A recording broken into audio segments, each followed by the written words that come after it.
Hello everyone BK Assamese किचनলৈ আপোনালোকক সকলোকে স্বাগতম জনালো। আশা কৰো আপোনালোকে সকলোৱে ভালে আছে। ব্ৰেড পিজা ৰেচিপি এটা লৈ আহিছো যি ঘৰতে ইজি বনাই খাব পাৰি। এইখিনি বনাবলৈ কিছুমান মই পাচলি ব্যৱহাৰ কৰিছো যি ঘৰতে আপোনালোকে অতি সহজতে পাব।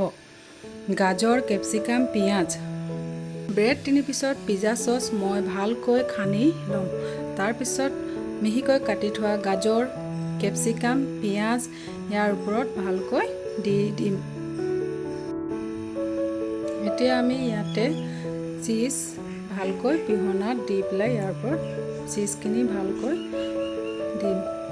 চিজখিনি দিয়াৰ পিছত তাৱা এটা গেছত গৰম হ'বলৈ দি কিছু সময় তাৰ পিছত গেছৰ ফ্লেমটো একেবাৰে লো কৰি দিম, নহলে ব্ৰেডৰ তলখন জ্বলি যাব।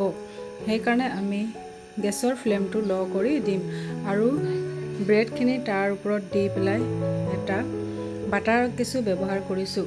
তাৰ ওপৰত আমি ঢাকনি এখন মাৰি 5 মিনিট সময় চাম যে পিজাৰ ওপৰত দিয়া চিজখিনি গলিছে কি নাই। চিজখিনি যদি গলিছে আপোনাৰ পিজা ব্ৰেড ৰেডি হৈ গৈছে।